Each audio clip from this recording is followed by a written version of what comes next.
Was our race genetically engineered 6,000 years ago? Were we created by beings from distant space to work as laborers toward some unknown end? From ancient cave paintings to the conquest of space, we have grappled with the truths of our beginnings.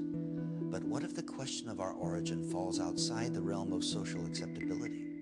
What would happen to our culture if we were to discover that we, as a race, are no more than the result of a genetic experiment conducted by a superior life form?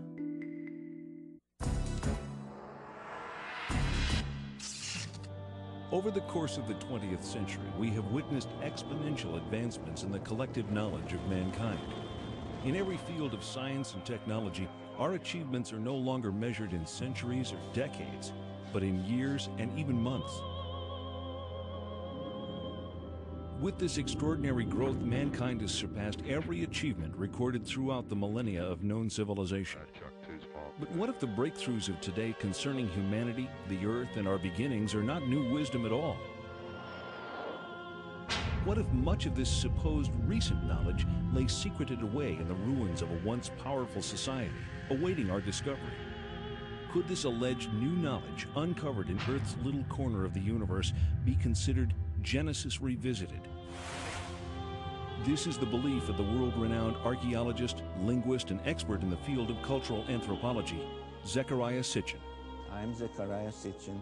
I devoted a lifetime to the study of ancient civilizations, ancient languages, their art, their beliefs, and the knowledge that they had.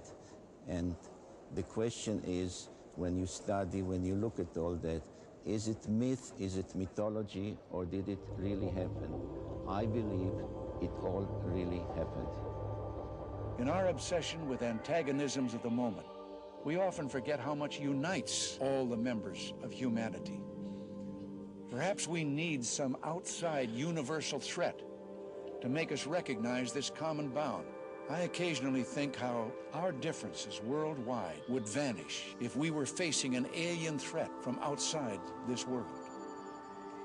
And yet, I ask you, is not an alien force already among us? A manned mission to Mars? An ambitious objective, and with the success of the Mars probes and NASA's rover, one that humanity has made substantial strides toward achieving.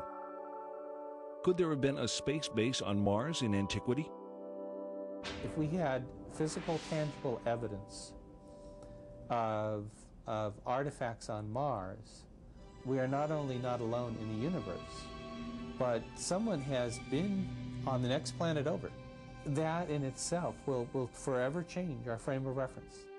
Mankind came out of the Dark Ages and the Middle Ages, reached the Age of Enlightenment, experienced the Industrial Revolution, and entered the era of advanced technology, the era of genetic engineering, and the era of spaceflight. Big shadow. 4 forward, drift into the right a little. 30 seconds forward. We copy you down, Eagle. The Eagle has landed. Astronauts who land like eagles. Zecharia Sitchin's research reveals that in our ancient past there were advanced beings referred to as the Anunnaki, translated, those who from heaven to earth came. The idea that there was in our solar system a race of intelligent beings far older than us who are now gone would certainly force us to rethink lots of questions, including the question of human origins. Where did we come from?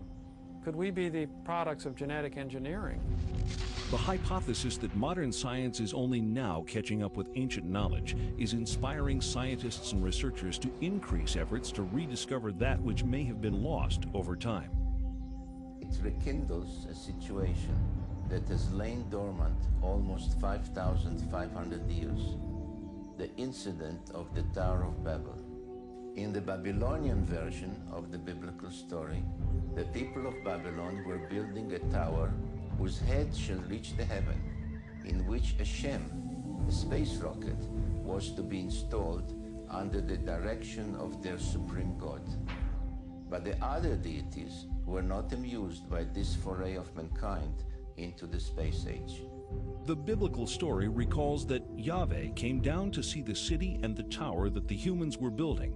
and he said to his colleagues in Genesis chapter 11, "This is just the beginning of their undertakings. From now on, anything that they shall scheme to do shall no longer be impossible for them. Come, let us go down and confuse their language so that they should not understand each other's speech." Thanks to the science of archaeology, experts now know that the first great civilization emerged almost 6,000 years ago.